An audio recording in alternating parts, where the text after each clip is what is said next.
우리가 생각하기로는 바울 사도나 베드로 사도 이런 사람들이 길게 설교할 것 같았는데 스데반이 가장 긴 설교를 했어요. 그래서 지금 이제 뭐냐면 이 스데반이 집사가 되고 나서 열심히 사람들에게 이 복음을 전파하게 됐을 때 사람들이 장로와 서기관들을 충동해가지고 결국은 잡아와서 거기 보니까 1절에 대제사장이 이르되 이것이 사실이냐, 이들의 고소를 들으면서 사실이냐 이렇게 물으니까 스데반이 답변했는데 오늘 보는 것처럼 아주 길게 이렇게 답변하죠. 그러니까 스데반은 결국 여러분 생각해 보세요. 여러분이면 뭐라고 대답하겠는가? 지금 상황이 어떻게 돌아가는 거예요? 유대인들이 예수 믿는 사람을 박해하고 죽이고 막 이런 상황 속이란 말이죠. 그래서 스데반이 얘기하려고 했던 것은 니들이 잘 믿고 있다고 생각하지 않냐 이거죠. 그거 틀렸다. 그 얘기를 해야 돼. 얘들 잘 믿고 있다고 생각하는데 틀렸고, 그들이 왜 자기들은 괜찮다고 생각했냐면 성전이 있거든요. 성전. 그건 전 세계 아주 유일한 하나님이 임재하는 성전이 있으니까 자기들은 또 거기 제사를 드리고 당연히 자기들은 의인이며 천국 백성이라고 생각하니까 그것에 대해서 지금 구약에서 세 명을 예로 들고 있죠. 그 2절에 보니까 아브라함, 그 다음에 9절에 요셉, 그리고 20절에 모세, 이 세 사람이 예를 들어서 안 된다. 이제 그 얘기를 하는 거예요. 그래서 벌써 아브라함의 예를 들죠. 아브라함. 근데 이거 약간의 스토리에 쭉 우리가 구약 전체에 대한 스토리니까 우리가 이미 이해하고 있는 내용이죠.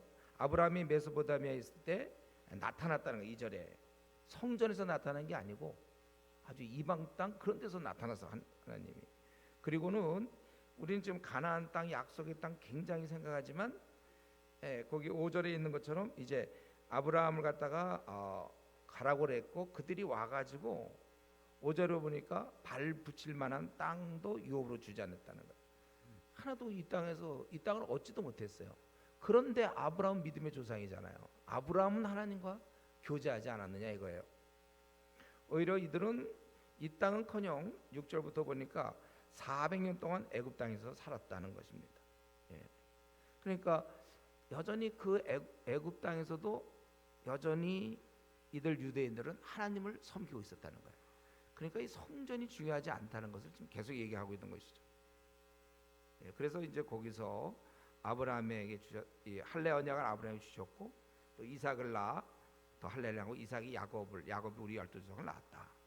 또 그러면서 요셉 얘기가 되죠. 근데 여러 조상이 요셉을 시기해서 애굽에 팔았더니 하나님이 그와 함께 계셔. 중요한 것은 애굽으로 갔는데도 하나님이 그와 함께 계신다는 거예요. 그리고 10절에 바로 조상들이 내친 자가 애굽의 통치자가 되었다는 것입니다. 그가 애굽과 자기 온 집의 통치자로 세웠느니라. 이스라엘 조상이 시기하던 그가 다스리는 자가 되어. 우리가 그 다음에 11절부터 내용을 알죠. 그때 애굽과 가나안 온 땅에 흉년이 들었고 그때 요셉은 이제 총리로서 이 문제를 해결해서 결국 애굽에 곡식이 있다는 말을 듣고 조상들이 왔고 그리고 결국은 그들이 이제 거기에 정착하게 되는데 14절 요셉이 사람 보내어 그의 아버지 야곱과 온 친족 75사람을 청하였더니 그래서 이들이 이제 오게 됐다는 거예요. 근데 우리가 여기서 한 가지 창세기 46장 한번 보세요. 창세기 46장. 창세기 46장. 여러분 예배 때는 성경을 갖고 오는 게 좋다고 그랬죠. 스마트폰보다는 46장에 창세기 46장 거기 27절을 한번 보겠습니다. 애굽에서 요셉이 낳은 아들 2명이니 야곱의 집사람은 애굽에 이른 자가 모두 70명이었더라 이렇게 돼 있잖아요. 여기 분명히 70명이 왔다고 그랬고 여기 보면은 야곱과 온 친족 75사람을 왔다고 얘기하고 있습니다.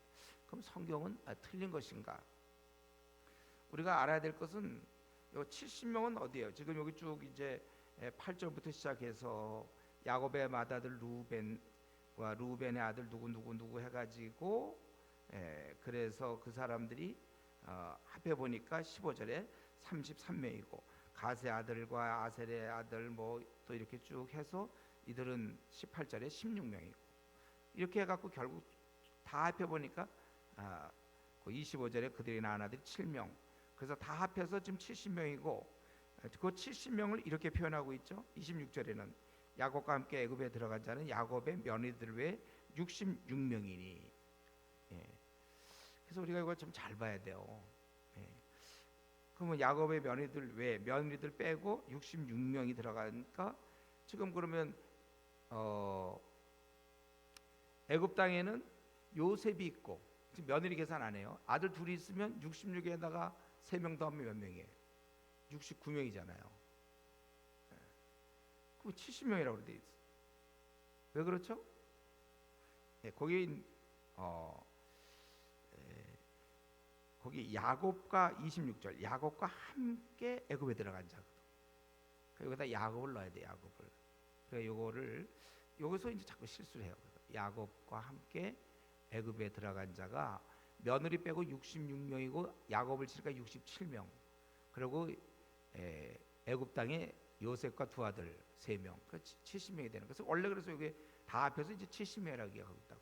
그렇다면 여기 있는 이제 오늘 본문에 있는 다시 이제 이 본문에 있는 요거 왜 75이 되는가? 여기서 우리가 힌트가 생기죠. 야곱과 들어간 사람들이 며느리 외에 66명이 들어갔다고 돼 있잖아요. 그러니까 야곱과 66명이 들어갔어요. 그러니까 67명이죠, 그렇죠? 67명이 들어갔어요. 이 계산돼요? 어려워요. 야곱 더하기 66, 67이다. 어려. 거기다가 그러면 며느리가 있어야 되는데 원래 12며느리잖아요. 12 그거 그렇죠? 근데 뭐가 지금 빠지면 요셉은 지금 계산할 수 없잖아요. 들어갈 그 안에 있었으니까 한 명 빼고 그 다음에 누가 있냐면 그 유다의 경우는 아내가 없어요. 또 한 명 빼고 그리고 시몬의 경우 아내가 죽었습니다. 거기 10절에 아까 창세기 46장 10절에 그래가지고 66명에다가 플러스 9명이 며느리가 되는 거예요. 그러니까 75가 되는데 근데 거기 알아야 될 것은 야곱과 75가 되는 거예요. 이 야곱 때문에 자꾸 헷갈려가지고 그러니까 실제로는 야곱과 75니까 76명이 되는 겁니다. 제가 이거 이전에도 계산했다가 또 오늘 또 계산해봤거든요. 또 헷갈리더라고요. 이거 어떻게 되나? 야곱을 항상 계산해서 뺐다가 넣었다 해야 돼요, 여러분들이. 이걸 잘 하세요. 관심도 없는 사람은 그냥 넘어가고. 그래서 이제 중요한 거는 그런 75 이제 그러면 다 알고 있으니까 야곱과 온 친족 그래서 75사람을 가게 된 것이고 야곱이 애굽에 내려가 자기와 우리 조상들 거기서 죽고 그들이 그 야곱이 죽고 그 다음에 장사된 곳이 어디냐면 16절 유대인들이 아주 꺼리는 사마리아인 그 당시 스데반이 복음 전할 때 사마리아인들 아주 그냥 개처럼 여겼거든요. 바로 그곳에 사마리아인이 내 땅에 그들이 그렇게 자랑하는 믿음의 조상 아브라함이 묻혔다는 거예요. 그러니까 너희들 지금 땅 얘기하지 마라. 이런 게 이제 깔려 있는 거죠. 그래서 이제 거기 묻혔고 그 다음에 어떻게 됐습니까? 애굽에서 이스라엘 번성하니까 18절 요셉을 알지 못하는 새 임금이 애굽 왕의 이름에 이제 아이들을 괴롭히게 된 거고 그때쯤 이제 모세가 태어났다는 거예요. 이 모세라는 위대한 인물도 사실은 이방 땅에서 태어났어요. 이방 땅에서. 그리고 40세에 그들을 23절에 돌볼 마음이 있었으나 그런데 결국은 자기는 자기를 손을 통해서 구원해 주시는 걸 깨달았지만 어떻게 됐습니까? 26절에 화해시키려 하여 이르되 너희는 형제인데 어찌 서로 해치느냐. 27절 그 동물을 해치는 사람이 모세를 밀었더니 이르되 누가 너를 관리와 재판장을 우리 위에 세웠느냐. 네가 어제는 애굽 사람들을 죽인 것 같이 또 나를 죽이려 하느냐. 이들이 조상들이 결국 거절했다는 거예요. 이 모세에 대해서. 그래서 모세가 그때 도망가겠잖아요. 그래서 이걸 이때도 모세를 네가 우리의 뭐 지도자냐, 네가 뭐냐, 그런 말을 하고 그다음에 이게 탄로났다는 걸 알고 도망가게 됐잖아요. 그래서 그거는 은연중에 이제 그들이 이렇게 하나님께서 이렇게 하셨지만 이들은 배척했다는 것입니다. 그리고 모세가 미디안 땅에 도피했다가 나그네로 살다가 이제 시내산에 가게 됐죠. 거기 30절에 보니까 거기서 하나님을 만났는데 그때 감히 바라보지 못했는데 33절에 주께서 이르시되 네 발의 신을 벗으라 내가 서 있는 곳은 거룩한 땅이니라. 이게 중요한 것이죠. 이게 지금 이방 땅인데 이스라엘 사람들이 생각할 땐 가나안 땅이 아닌데도 불구하고 거룩한 땅이라. 하나님이 계신 곳은 그 어디나 거룩한 것입니다. 그리고 35절 이제 애굽으로 보낸다 했더니 35절에 그들의 말이 누가 너를 관리와 재판장을 세웠냐 하며 거절하던 그 모세를 하나님은 가시나무 떨기 가운데 보이던 천사의 손으로 관리와 속량하는 자로 보내셨다 이거예요. 이스라엘은 받아들이지 않았지만 하나님께서는 모세를 백성의 지도자로 세우셨다는 것입니다. 그러면서 그가 얘기하기를 이제 표적과 그런 걸 행했고 37절 나와 같은 선자를 세우려고 말했다. 이제 바로 그분이 예수라 이거죠. 그리고 시내산에서 말하던 그 천사 우리 조상들과 함께 광야 교회에 있었고 교회라는 건 믿는 자의 회중의 모임이거든요. 이스라엘 지금 유대 땅이 아니라는 거예요. 이걸 광야 교회라고 얘기하고 있잖아요. 그리고 살아있는 말씀을 받아 전해준 자가 바로 모세였다. 그런데 39절 우리 조상들이 모세에게 복종하지 아니하고자 하여 거절하며 그 마음이 도리어 애굽으로 향하여 지금 계속해서 지금 모세 얘기를 하는 것은 또 요셉도 마찬가지잖아요. 형들이 바로 그들이 생각하는 조상 그들이 거절했는데 하나님이 그를 지도자로 세웠고 모세도 이들은 지도자로 거부했지만 결국 하나님이 그들을 세웠다는 것입니다. 그러니까 이 백성들은 항상 하나님이 세운 지도자를 거부해요. 그게 바로 이제 예수님도 이들이 거부하게 되는 것이죠. 그러면서 39절에 좀 더 이 유대인들이 잘 정리가 안 되는지 이 스데반이 그걸 좀 정리시키고 있죠. 그래서 이스라엘 백성의 모습을 얘기하기를 39절 우리 조상들이 모세에게 복종하지 아니하고자 하여 거절하며 그 마음이 도리어 애굽으로 향하여 모세를 거절하고 애굽으로 향했다는 거예요. 그리고 아론도로 우리를 인도할 신을 만들라고 부탁했다는 것입니다. 그래서 41절에 그들은 송아지를 만들고 아주 제사하면서 우상을 만들고 아주 그들은 기뻐했다는 것입니다. 그러므로 42절에 하나님께서 그들을 버려두셨고 그래서 선지자 글에 이렇게 기록되어 있습니다. 아모스 5장 25절에 너희들이 지금까지 나를 갖다가 제대로 섬긴 적이 있느냐? 우상만 섬기지 않았느냐? 그렇기 때문에 너희들이 거기 40절에 보면 아모스 5장 25절 이스라엘의 집에 너희가 광야에서 40년간 희생과 제물을 내게 드린 일이 있었느냐? 몰록의 장막과 신 레판의 별을 받들었으며 이것은 너희가 절하고자 하여 만든 형상으로 내가 너희를 바벨론 밖으로 옮기리라. 근데 우리 아모스 5장 25절에 보면 바벨론이라고 안 써 있죠. 다메섹이라고 써 있어요. 다메섹. 그거는 지금 아직 망하기 전에 이스라엘을 사실 다 포함한 거예요. 그렇기 때문에 지금은 이미 남한국 유다가 다 망해서 바벨론에 가 있다는 걸 알고 그래서 스데반은 이제 그걸 응용해 가지고 너희들 결국 바벨론으로 옮긴 거 아니냐 이제 이렇게 얘기하는 것이죠. 더 큰 얘기라는 거예요. 다메섹보다 더 큰 게 바벨론. 그래서 이 뭘 얘기하고 싶냐면 43절까지 지금까지 주 내용은 이스라엘 백성 이 조상들은 하나님이 세운 지도자를 이상하게 거절을 해요. 그리고 얼마든지 이스라엘 땅 밖에서도 하나님을 섬길 수 있다는 거죠. 메소포타미아, 애굽의 광야, 세겜 이런데 심지어는 거룩한 것 신을 벗으라고 했던 것도 이방인의 이방인의 땅이었다는 것입니다. 그래서 이제 여기까지 다 얘기해 놓고 벌써 우리가 이제 다 얘기한 거예요. 사실 여기까지 이제 쭉. 그러니까 여러분들이 혹시 구약을 잘 모르는 분이 이것만 몇 번 읽어보면 흐름을 좀 알 수 있을 것 같아요. 자, 그래놓고 이제 본격적으로 특별히 성전에 대해서 44절부터 이제 50절까지 성전에 대해서 얘기하는 거죠. 뭐냐면 광야에서 우리 조상들에게 증거하는 장막이 있었다. 이것은 모세에게 말씀하신 이가 명하사 그가 본 그 양식대로 만들게 하신 것이라. 우리 조상들이 그것을 받아 하나님이 그들 앞에서 쫓아내신 이방인 땅을 점령할 때에 여호수아와 함께 가지고 들어가서 다윗 때까지 이르니라. 그 장막 있잖아요. 장막. 우리 레위기하면 이제 장막을 공부하게 되는데 지금 이들은 그 성전 예루살렘 성전을 되게 자랑하고 있는데 그러나 그 전에 이들은 요단강 건널 때 그때 이미 갖고 들어왔다는 거예요. 그때 BC 1240년이에요. 그때부터 다윗 때까지 그다음에 솔로몬이 이제 지었어요. 다윗 때까지가 그렇게 따지면 BC 다윗 때가 970년. 그렇게 따지면은 270년 동안 이들은 이 장막으로 했지 절대 이런 예루살렘 성전이 아니었다는 것이죠.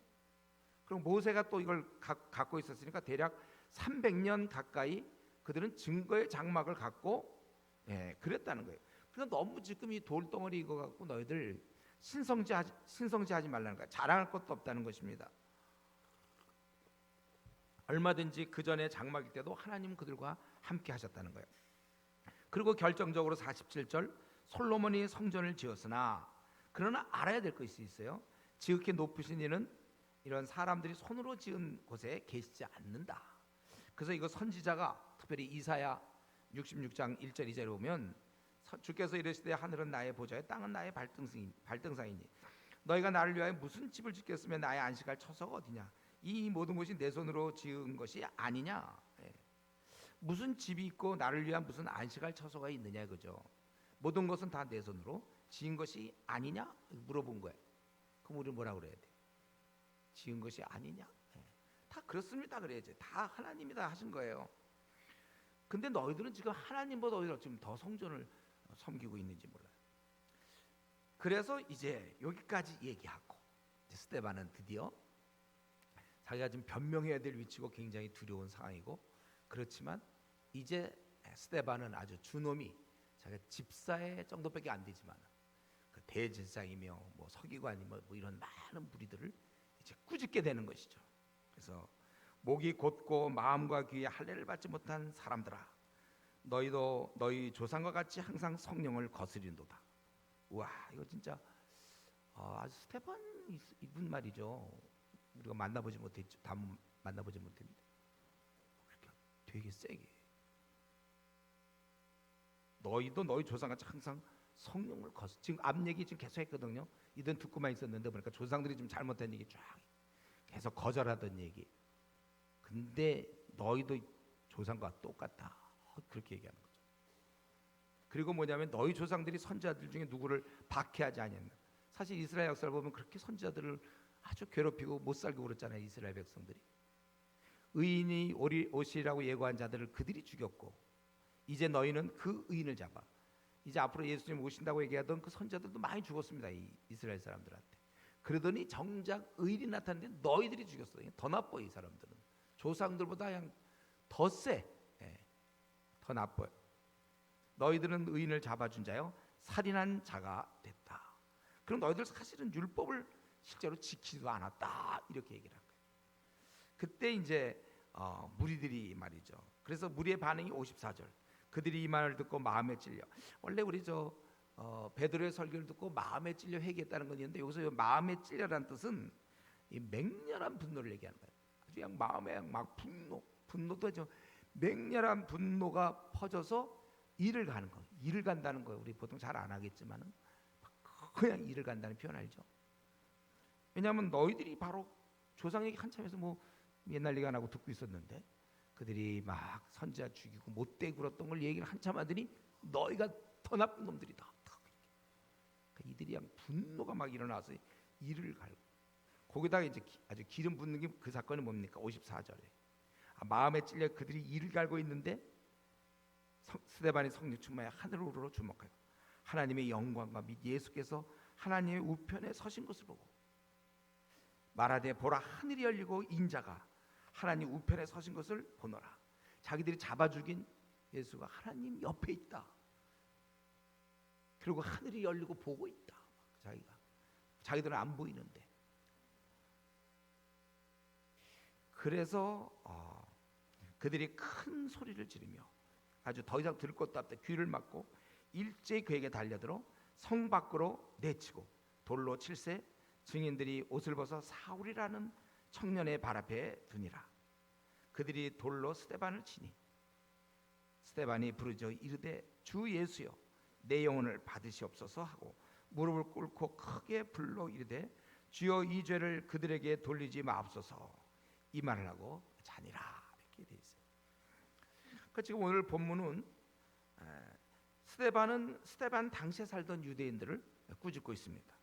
하나님의 뜻을 모르면서 성전이 있고 형식적인 제사를 드림으로 우리 제사를 우리가 드리니까 율법도 나름대로 지키고 우리에겐 또 성전이 있어서 우리는 선택 민족이고 우리는 하나님 앞에서 괜찮겠지. 그리고 그렇게 자기들은 하니까 됐고 그리고 그들의 마음은 하나님을 섬기는 거 이런 건 별로 관심 없고 그들의 이제 관심사는 세상. 자기들이 이 정도면 이제 된 거죠. 왜냐면 이제 성전에 나가고 그래서 이제 우리로 따지면 예배겠죠. 예배도 드리고 그러나 마음은 별로 없어요. 근데 이 모습이 말이죠. 오늘날 우리 한국 교회를 여러분 생각해 보세요. 지금 얼마나 많은 교인들이 사실은 이렇게 생각합니까? 그죠? 예배 드리고 우리 교회 같으면 이제 성경 PBS 좀 성경 연구 좀 하고 전도팀에 좀 참여해서 나가기도 하고 1년에 한 번 다 한 번씩 중국에 한 번씩 가고 어떤 그 정도. 그러기 때문에 나는 이제는 좀 괜찮지 않겠는가. 내가 이제 하고 싶은 일 하고 관심사가 그런데 이런 일을 하면서도 여전히 관심사는 이 땅에서 그냥 편안하고 잘 사는 거. 내가 이렇게 좀 잘 되고 자녀가 좀 잘 되고 우리가 그렇게 된다는 것이죠. 보통 우리가 얘기하는 이제 미지근한 신앙 바로 그거예요. 이렇게 된다면 결국 그의 신앙은 껍데기예요. 그러니까 주님은 결국 주일에만 매여 있게 되는 것이죠. 주님이 우리를 부르신 이유가 십자가에서 죽으시고 우리를 살리시고 자기는 죽고 우리는 살고 그래서 우리를 자녀로 부르신 이유가 이렇게 살라고 뜨겁지도 않고 차지도 않는 그런 삶을 살라고 우리를 불렀겠는가? 아니에요. 이거는 절대로 아닙니다. 잘못 믿고 있는 거예요. 만약에 이 구약 시대 스데반 때 이렇게 얘기했던 그 사람들이나 오늘날 그저 예배 정도 드리고 성경 공부 좀 하고 기도 좀 하면서 그리고 여전히 관심은 자기는 이 땅에서야 안정과 이 땅에서 우리 자녀가 좀 잘 되며 좀 내가 인정받고 이건 굉장히 잘못 믿는 거예요. 내 생의 주인이 결코 주님이 될 수 없어요. 미지근한 신앙. 여러분 우리는 원래부터 여기 41절에 있는 것처럼 그때 그들이 송아지를 만들어 그 우상 앞에 제사하며 자기의 손으로 만든 것을 기뻐하더니 우리의 실체를 폭로하고 있습니다. 이상하게 우리는 태어나면서 아담의 후손으로 태어나서 죄를 안 짓기가 어려워요. 죄를 짓기는 쉽고 하나님을 어떻게든지 떠나긴 쉬워요. 하나님께 온전히 붙어있기는 어렵고 떠나기 쉬운 그런 본성을 갖고 있습니다. 그래서 그걸 떠날 수는 없고 그러니까 주일로 모은 거죠. 주일날 예배 드려주고 좀 해주고 그 다음에는 떠나는 거예요. 그래서 가만 보면 성경에서는 마음을 다하여 나를 섬기라 그랬잖아요. 마음과 뜻과 정성을 다하여 섬기라고 돼 있는데 그게 아니라 마음으로 아닌 어떻게 보면 이제 가만 보면 그 중심에 어떻게든지 예배를 좀 빠져보고 가만 보면 어떻게 하면 내 앞날을 생각하고 그 사람을 바라볼 때 정말 저가 바울 사도처럼 이제 내가 사는 게 그리스도라고 그 모습을 봤을 때 가만 보면 뭔가를 이루어 나가려고 그래 자꾸. 어떤 주님 앞에서 확실히 죽었다라고 느껴지지 못해요. 교회 내에서 뭔가 지금 자리를 차지하고 있으려고 그래. 그런 걸 즐기고 있어요.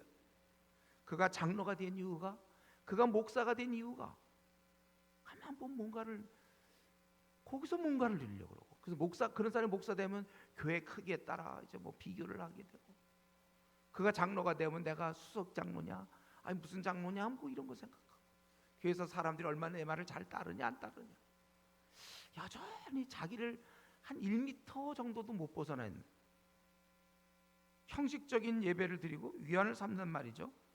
나는 주일 예배도 드리고 또 나는 모도하고 봉사도 하고, 이런 거를 지금 스데반은 이런 걸 얘기하는 게 아니에요. 그렇게 살면 안 된다는 거죠. 우리 본성은 지금 아까 41절에 있는 것처럼 이삭의 세상과는 금방 친해질 수 있어요. 그래서 여러분, 경건은요 저항입니다. 저항. 여러분이 뭐 우리가 하루에 1시간 기도하자, 이거 쉽게 되는 사람 손 들어보세요. 아니, 손 지금 들라는 게 아니라 속으로. 이거 성경 10장 보는 거 쉽지 않아요. 우리 왜냐하면 본성이 그래서 그래요. 그러나 만약 여러분 기도 진짜 30분 1시간 하는 거 어려워도, 요즘 뭐가 요즘 대세인가, 요즘 축구인가 야구인가, 그런 거 한번 보세요. 그거 축구는 최소한도 1시간 반 정도잖아요. 휙 지나가요. 오히려 그 연장전 안 하나 더 보려고 그러죠. 농구 좋아하는 사람도 마찬가지고, 그런 거는 그렇게 시간이 잘 지나는데, 예배 시간 설교 이거 말이죠. 오늘 60절 걸렸구나, 이미 길 거라고 예상한다든가. 예. 여러분, 우리가 본능적으로는 이게 안 맞아요. 그 거듭난 인간이 되지 않으면, 에베소 4장 24절에 있는 것처럼 심령이 새롭게 되지 않으면 절대로 여러분 1시간 이상 기도할 수 없습니다. 성경 10장 뭐 그런 거 기도할 수 없어요. PBS 한 장 할 수 있지, 내가 뭐 한 장은 기본이며 일주일에 2장 3장 좋습니다, 그렇게 얘기해봤지만 한 장도 숙제로 하는 사람이 있다니까요. 숙제란 어떻게 하는 거죠? 토요일 날 하는 사람, 아니면 주일날 아침에 한 1시간 정도 하는 사람, 그게 이제 숙제예요. 그게 지금 이 스데반이 야단치던 사람과 아주 친구입니다. 베스트 프렌드예요. 지금 야단 맞던 사람. 너희들이 언제 제대로 날 섬긴 적이 있느냐? 예. 그 언제 한번 제대로 너희들이 좋아 30년 주님을 섬겼냐? 40년 섬겼냐? 언제 한 번이라도 나를 제대로 믿은 적이 있었느냐? 그게 지금 아모스가 얘기하는 거 아닙니까? 여러분, 우리가 신앙생활할 때 원래 우리 존재는 죄악과 짝하기 딱 좋은 존재이기 때문에 절대로 우리가 이 방심해서는 안 돼요. 약을 먹다가 이제 대깨짝 끊으다 큰일 나. 제가 이번에 그런 거잖아요. 약을 먹다 점점 좋아져서, 그건 의사의 잘못도 있어요. 나보고 이제 한번 끊어보자.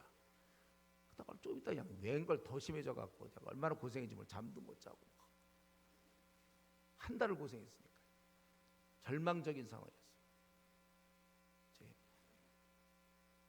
우리가 원래 가만 놔두면 조금씩 신앙이 떨어지게 돼 있어요. 그래서 한번 물어보세요. 우리 교회에서도 저 외국에 주재원으로 갔다 온 사람들 신앙이 펄펄펄펄 막 올라가느냐 내려가느냐 물어보세요. 대부분 내려가죠. 왜냐하면 자꾸 공동체 불을 태워야 되는데, 그러지 못하고 있으면 조금씩. 그래서 제가 우리 교환학생들 나가는 경우 아주 조심시키는 거예요. 과연 신앙이 지금 요 정도인데 얼마나 많이 까먹고 올까? 정말 기도해야 되고. 이전에 우리 중국에도 보냈다가 신앙 떨어지고 갖고 온 사람도 혼자 가갖고 아주 조심해야 돼 이거요. 제가 그 이후부터는 잘 혼자 잘 안 보내는데, 우리가 왜냐하면 원래 우리는 아주 그 저절로 신앙생활 잘할 수 있는 사람은 이 땅에 아무도 없고, 저는 어떨까요? 저는 여러분 어떻게 생각해요? 저는 그냥 저절로 잘할 거라고 생각해요? 설마 그렇진 않겠죠? 부단히 노력하는 거예요. 기도하고 성경 보고, 그리고 이제 다행히 직업상 목사는 성경을 볼 수밖에 없다니까요. 그리고 기도를 아침에 더 자고 싶어도 어떻게 될까? 목사는 너무 쉬운 질문인가? 나올 수밖에 없다. 그래서 제가 도저히 경건에 자신이 없는 사람은 할 수 없다. 주님께 기도하고 목사 되라. 대신 목회하지 말고 그냥 목사 해서 그래도 어떻게 버텨봐라. 왜냐면 그 사람은 목사 되고 얼마나 많은 사람을 또 실족시킬 수 있잖아요. 본인을 위해서 근데 목사 되는 건 굉장히 좋은 거예요. 어쨌든 나중에 주님 만날 때 칭찬받을 거 생각하면서, 비록 이제 성도들을 많이 희생시켰지만 그거 괜찮은 거죠. 왜냐하면 우리는 그럴 수밖에 없어요. 그래서 이 공동체가, 그래서 우리 중세 때 그랬잖아요. 유명한 신학자가 교회 없이 구원 없다. 내가 보기에 그런 것도 다 들어가 있는 거예요. 우리 신앙이 여기서 되는 거예요. 여기서. 그래서 우리 뭐 어떤 경우 이제 교회를 갖다가 좀 이렇게 불만이 많은 사람들이 있죠. 그러면 이 교회가 그러면 잘못되면 어떻게 하려고 그래요? 자기가 협조를 해야지. 자기가 유한해서 도움을 받는 건데. 그래서 앞으로 불평 같은 거 하지 말고 좀 도울궁리를 하세요. 내가 이 공동체가 좋아야 나에게 유익이 있으니까. 그리고 공동체를 세우기 위해서 집사도 되고 장로도 되는 거예요, 여러분들. 동기는 뭐 장로인데 뭐냐 이게 아니라 교회를 세워야 되니까. 내가 사는 방법입니다.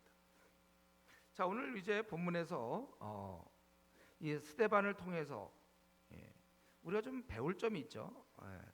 저는 이 스데반을 통해서 좀 우리가 좀 배울 거 한 몇 가지가 있는데, 첫 번째는 성경에 대해서 그는 깊이 통달하고 있다는 거예요.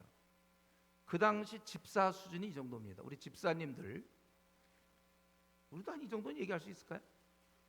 그래서 이들이 지금 선지자들을 이렇게 하고 막 아모스를 인용하고 이사야를 좀 인용하고, 그래서 앞으로 우리 집사들 가끔씩 이렇게 호세아를 좀 인용하는 대화를 좀 해야 될 것이고, 스바냐 선지자께서 뭐 이런 식으로 좀 그런 걸 좀 해야 되겠어요. 교회 한 10년 이상 다닌 사람들은 지금부터 슬슬 구약에 이런 예레미야가 이런 얘기했는데 뭐 이런 정도의 대화는 좀 오가도록. 언제까지 우리 입에서 한 번도 그런 얘기 안 나오면 되겠습니까? 우리 성경에 대해서 깊이 통달하고 있는데, 이거 중요한 건 제가 두 가지라 그랬죠. 성경 우리 왜냐하면 우리는 우리 인생에 아직도 수많은 일들이 이렇게 닥칠 거예요. 근데 인생 자체가 계속되는 문제의 연속이라고 볼 수 있습니다. 그럴 때 성경에 대한 전체적인 안목을 가졌을 때 그걸 대체해 나갈 수 있다는 것입니다. 이게 하나님의 인도라고 그랬어요. 깨달음. 그래서 여러분, 우리가 성경에 대해서 지식이 짧을수록 생을 굉장히 좁게 살 수밖에 없고, 많이 할수록 넓게 살 수 있는 거예요. 그래서 우리는 인생의 큰 문제를 결정하기 전에 부지런히 성경적 실력을 갖춰야 되고, 그래서 우리 미혼들 인생의 중요한 문제가 결혼이잖아요.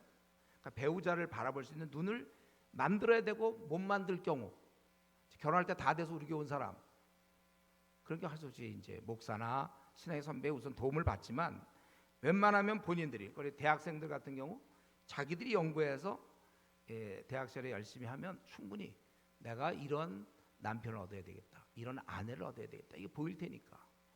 그리고 우리 청년부들은 여전히 또 이 직장 문제도, 어떻게 직장 생활해서 내가 몇 년 뒤에는 외국에 나가야 되겠다, 아니면 어떻게 해야 되겠다, 뭐 여러 가지 계획들이 있을 거 아닙니까? 한번 직장 결정하면 계속 거기 다니게 돼요, 보통. 웬만하면 그걸 잘 노려서, 과정이 아니라 좀 과정으로는 이렇게 옮길 수도 있고 그렇지만은 좀 자기가 어떤 것이 나의 궁극적 목표인가, 이런 거를 청년 때 많이 잡아놓는 게 중요하고. 장년부는 어떻게 될까요? 장년부 왜 우리가 이 PBS 열심히 해야 됩니까? 이런 걸 통해서 내가 자녀를 어떻게 키울지가 안목이 생긴다니까요. 그리고 아주 중요한 거, 남은 생, 이제 30년 남았어요, 20년 남았어요. 이걸 어떻게 내가 살다가 죽어야 될지, 이런 게 보여야 돼요.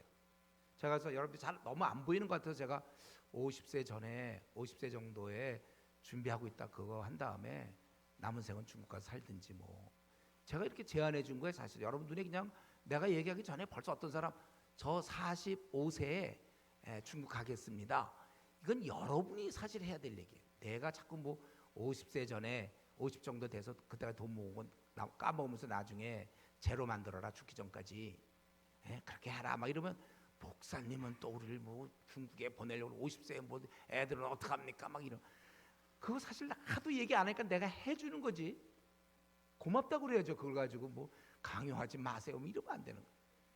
그런 게 안 보이세요? 근데 한번 내가 진짜 궁금한 대답을 하지 않아도 좋은데, 우리 한 40대 되신 분 그런 거 안 보여요? 그냥 보통처럼 이렇게 직장 퇴직할 때까지 버티고 있다가 그 다음에 또 그 다음 단계 뭐 협력업체가 뭐 간다든가, 그렇게밖에 안 보여? 그거밖에? 생을 그렇게 맞춰야 되겠어요, 여러분? 나는 억울해서 못 살아요. 난 나보고 많이 그러면 난 벌써 웬만하면 그만두죠. 40 전에 그만둘 수도 있어요. 이 얘기는 뭐 나중에 좀 개인적으로 얘기 좀 합시다.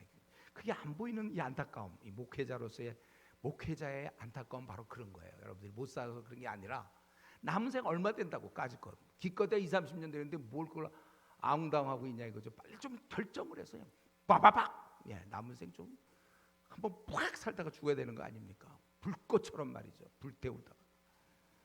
그냥 뭐 언제까지 돈 벌 거예요, 여러분? 어떤 사람 연금도 나오는데. 제가 얘기하고 싶은 것은 그거예요. 우리가 생을 헤쳐나가야 돼 어쩌면. 그래서 우리 성경의 전문가가 돼야 될 것이고, 왜 우리가 성경을 깊이 통달해야 되냐면 성경의 전문가가 돼야 되니까. 그래서 내가 원래 보통 설교 여기까지 해요. 제가 보통 목회자들이 여기까지 해요. 설교를 성경을 잘 압시다. 근데 제가 생각하면 이렇게 얘기하면 반대할 사람 어디 있어요? 저는 그게 아니라, 그렇다면 일주일에 한 2번, 2장 내지 3장은 해야 되는 거 아니냐? 언제 끝나냐 이거. 일주일에 한 장씩 해서 23.5년 뒤에 어떻게 하려고 그러느냐? 이게 제가 하는 얘기니까 자꾸 교회 힘들다 이런 얘기하는 거죠. 여러분들 정말 이제 교회 좀 다닌 분들은, PBS 좀 이제 익숙해진 분들은 이제 또 슬슬 일주일에 2장 정도는 해야 돼요, 여러분들. 이제 늦은 감이 있어요. 내가 이제 또 떠날 때가 가까웠는데 3장까지 올려놨어야 되는데 지금 아직도 한 장에서 머무르고 있는 사람 많아요. 했다 그러고 항상 그것도 숙제 해놓고선. 지금은 이제 한 여러분들 우리 중에는 이제 일주일에 2장씩 하는 사람이 있어야 되고, 또 누군가는 일주일에 한 3장씩 하는 사람이 있어서 빨리 66가 해치워야지. 언제까지 이거 뭐. 예. 그리고 이제 중요한 건 왜 성경을 깊이 알아야 되냐면, 하나님의 의중, 하나님의 우리를 향한 계획 같은 거, 나를 이 땅에 내신 이유, 방향, 그런 걸 우리가 잘 알기 때문에, 그래서 여러분이 지도자가 된다는 거예요. 예. 이거는 누구나 다 가능합니다. 성경을 많이 아는 사람이 지도자 되는 건 맞아요. 우리가 한번 생각해보세요. 맹인 사회, 아니 100명의 맹인이 있는데 나만 눈을 떴어. 근데 나는 지금 중학생이에요. 그럴 때 이쪽에는 막 뭐 대학 나오고 어떤 사람 박사학위 받은 사람이 있다 갑시다. 그럴 때 이 맹인 100명 중에 나만 혼자 눈 떠서 다 보여. 다른 사람은 하나도 안 보여. 근데 이 사람도 박사고 막 그래. 그러면 자, 길을 안내할 때 누가 합니까? 저는 항상 이렇게 쉬운 질문 던져갖고, 그건 당연히 얘가 뭐 남자고 여자고 관계없어요. 공부를 잘하고 못하고도 관계없어요. 성격이 좋고 안 좋고도 관계없어요. 눈 떴으니까 걔가 가자는 대로 가야 돼요. 이 영적인 눈을 뜨세요, 여러분들. 이 시대를 향한 눈을 뜨면 여러분이 결국 지도자가 될 수밖에 없는 거예요. 자리 싸움 할 것도 아니고, 왜 날 간사 안 시켜주냐, 뭐 나를 왜 집사 안 시켜주냐, 그런 게 아니라 저절로 그렇게 되는, 지도자가 되는 거예요. 그렇게 보이니까 그게. 그런데 그래서 우리 스데반을 통해서 첫 번째, 성경에 대해서 우리가 깊이 통달하게 한다는 거고, 두 번째로 아주 중요한 건데, 이 스데반은요, 이 사랑의 사람이었다는 거예요. 자기를 미워하고 분을 폭발하고 이를 갈고 대적. 한번 그 표정을 보세요. 여러분들 누가 막 분노한 표정, 나에 대해서 막 이게 아주 그냥 증오하는 표정을 지은 그 얼굴을 자기가 보세요. 예? 자기를 그냥 지금 미워갖고 막 죽이려고 하는 그 분노에 가득 찬 얼굴을, 자기를 좀 돌로 치는 그런 사람을, 그래서 죽이는 그런 사람을 위해 그는 기도하는 사람이었다. 이거 어디서 많이 들었던 것 같지 않아요? 주여 이 죄를 그들에게 돌리지 마옵소서. 어디서 많이 들었죠? 예, 주님이 하셨죠. 주님이. 누가복음 23장 34절에 보면, 이에 예수께서 이르시되 아버지 저들을 사하여 주옵소서, 자기들이 하는 것을 알지 못함이다 하시더라. 이걸 배웠어요. 예, 그런 사랑의 단계에 도달한 것이죠. 여러분, 우리가 주님을 대신해서 이 땅을 살고 있지 않습니까?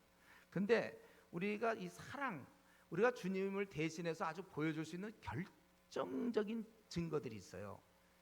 그게 바로 나를 괴롭게 하고 힘들고 나를 아주 무시했고, 심지어는 증오했던 사람을 받아들이는 건, 요거는 주님을 따르는 자만 할 수 있는 것이에요. 그냥 웬만한 사랑, 잘못한 거 그래 용서해줘, 넘어가, 이런 거는 꼭 교회 안 다녀도 가끔씩 할 수 있어요. 근데 아주 증오했고 나를 나를 멸시했고 나를 거절했던 자를 그럼에도 불구하고 사랑할 수 있는 것은 오직 예수님을 따르는 사람만이 가능한 것입니다. 이것이 우리에게 보여준 주님의 사랑이고 우리 보고 이 사랑을 하라는 거야 지금. 근데 이 중에 한 가지 비결을 알아야 돼. 예수님과 이 스데반이 기도했던 말 속에서 보여지는데 이 비결이 뭐냐면 이 죄를 그들에게 돌리지 마옵소서. 주의 예수의 내용을 받아서 하고 그에게 돌리지 마옵소서 했는데 사실은 우리 주님이 뭐라고 그랬습니까? 주님은 저들이 알지 못한다고 그랬잖아요. 이들이 고의로 그랬다기보다는 몰라서 그랬다. 그게 우리 주님의 가르침이에요. 여기는 이제 그런 스데반은 그런 것까지 모르겠는데 그들이 모른다는 거예요. 몰라서 그런 거예요. 지금 여기에 사울도 여기 들어가 있거든요. 몰라서 그런 거예요. 몰라서. 그렇기 때문에 우리는 그들을 사랑해야 돼요. 우리를 지금 괴롭히는 사람들, 회사에서 이런 사람들, 신앙 없는 사람들 몰라서 그런 것이고, 또 성도들 가운데 혹시 그런 사람이 있다면 그 나중에 하나님 앞에서 부끄러움을 당할 테니까 다 몰라서 그렇다. 그리고 우리는 스데반을 통해서 또 이건 빼놓지 못하죠. 배워야 될 거. 그건 뭡니까? 이렇게 복음 전파를 위해서 그가 수고했다는 거예요.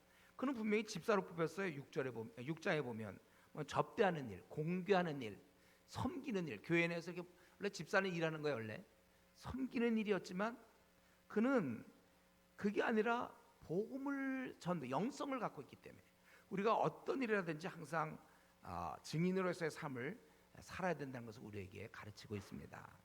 아무리 분위기는 비우호적이라 해도 지금 얼마나 많은 사람들이 싫어하는 그런 가운데서도 그 복음을 전하고 변증하는 일에 우리도 우리 자신을 드려야 되는 것입니다.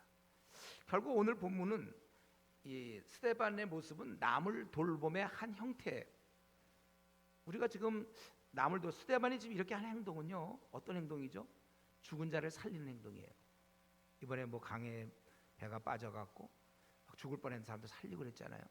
그러니까 우리가 이 복음을 전한다는 거, 전도한다, 이거를 그 깊은 뜻을 바라봐야 되는데 뭐냐면 죽을 수밖에 없는 자를 살리는 일을 하는 것이다. 이 지상에서 가장 고귀한 일이고 그게 바로 주님이 하셨던 일이며, 그래서 유언으로 가장 고귀한 일을 우리한테 부탁하고 가신 거예요. 세상에서 가장 고귀한 일을 하는 것입니다. 바로 이 스데반이 그 일을 한 거예요. 우리에게 이런 삶이 저와 여러분에게 주어졌습니다. 그래서 우리는 이러한 상황 속에서 우리가 증거해야 되는데, 그런데 이런 일은 쉽지 않아요. 왜 그렇습니까? 아까 41절에 여전히 우리는 우리 근본이 하나님에 대해서 반역과 비우호적이고 적대감을 갖고 있단 말이에요.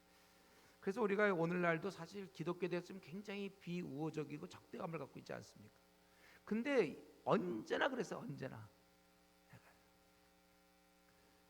이들은 어땠습니까? 이스라엘 백성들은 자기들을 포로에서 해방시켰고 광야 땅을 인도했으며 표적과 기사를 보여주었던 모세에게도 그랬는데, 하물며 우리가 복음을 전한다 그럴 때 누가 그걸 호의적으로 받아들이겠습니까? 그래서 우리가 이런 주님의 일을 한다는 것은 이런 순교적 각오가 필요한 것입니다. 이때 우리는 우리 스데반이 봤던 55절에 스데반이 보았던 것처럼 주님이 이게 함께 하심, 우리가 이걸 생각해야 돼요. 우리가 이 주님이 나와 함께 한다는 걸 우리가 볼 수 없다면 우리는 전진하다가 주저앉게 됩니다.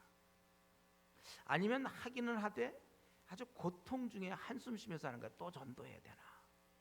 주님이 보고 계시는데 주의 이름을 위해서 우리가 나가는 건데. 그래서 우리가 이런 면에서 영적 눈이 열려야 되고, 영적 눈은 내가 눈을 감고 기도할 때 눈이 열리게 되는 것입니다.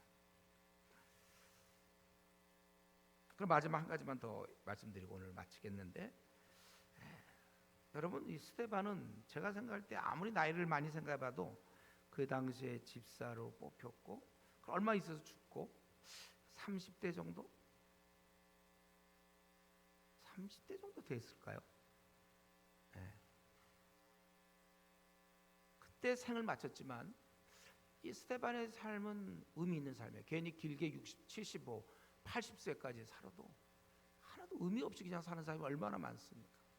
굉장히 의미 있는 거예요. 그가 이렇게 해갖고 순교를 당했지만 근데 어땠습니까? 결국 바울 같은 자가 나중에 나타나게 되는 것이잖아요. 이때 이 모든 장면을 목격한 이 사울, 후에 그가 바울 될 때 우리는 뭐 이거를 성경에 직접 써 있지는 않죠. 그러나 이것이 그가 평생에 아주 귀한 교훈으로 받아들였다고 생각해요. 사실 바울이 충격을 받은 거죠 이때.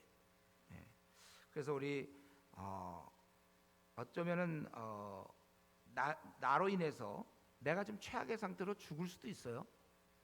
그러나 이런 바울 같은 사람이 나타날 수 있다. 우리 정확히는 몰라요. 이것이 요것 때문에 어쨌든 바울 사도는 절대로 이 모습을 그가 회심한 이후에 잊지 않았을 건 분명해요. 그렇죠. 그가 어떻게 그걸 이런 모습을 잊을 수 있겠습니까? 자기 그때 이런 증인 노릇을 했던 걸 생각하면 스데반이 죽어가던 모습이나 이런 거 다 생각하고 있었을 건데 우리가 이렇게 생각할 수 있죠. 비록 그 당시 당장은 안 받으려고 나중에 주님을 물론 만나서 했지만 혹시 주님을 안 만났어도 어쩌면 이게 영향을 줘서 나중에 바울 같은 사람이 나타날 수도 있는 거예요. 우리는 이런 면에 있어서 여기 바울뿐만 아니라 이 죽음을 목격한 많은 사람들이 후에 여기 성경에 기록되어 있지 않아요. 그러나 이런 순교를 통하여 반드시 열매가 있다고 우리가 얘기할 수 있는 것입니다. 근데 이것은 제가 그냥 하는 얘기는 아니고 우리 성경에 그렇게 써 있으니까. 그러므로 내 사랑하는 형제들아 견실하며 흔들리지 말고 항상 주의 일에 더욱 힘쓰는 자들이 되라. 이는 너희 수고가 주 안에서 헛되지 않을 줄 알미라. 우리 옆에 써 있는 구절이죠. 너희 수고가 주 안에서 헛되지 않는다고 그랬어요. 스데반의 수고도 헛되지 않았을 거예요. 그래서 이걸 보면서 누군가 굉장한 감화와 훗날 자기도 목숨을 던질 수 있는, 자기가 그때 죽였던 사람들, 자기도 그때 기꺼이 순교를 당할 수 있는 것입니다. 그래서 우리가 알아야 될 것은요, 주님 안에서의 수고가 헛되지 않는다고 분명히 약속했습니다. 그렇기 때문에 내가 주님께 드린 어떤 시간이나 신경씀, 또 내가 어떤 재물로 혹은 내 에너지, 내 노력, 어떤 때 내가 애매히 고난도 받고 주님의 일 하다 보면 당하기도 하고 평가받기도 하고 또 어떤 때 삶이 구차할 수도 있겠죠. 이것은 절대로 헛된 것이 아니라는 거예요. 세상에 공짜가 없다고 그러죠? 그건 잘 모르겠어요. 근데 주 안에서는 절대로 공짜가 없습니다. 우리가 이런 면에서 아주 오늘 특별히 지금 집사 얘기하고 있잖아요. 집사 스데반. 오늘 이 자리에 참석한 집사들은 다시 한번 마음을 새롭게 해서 나도 죽어야 되는구나.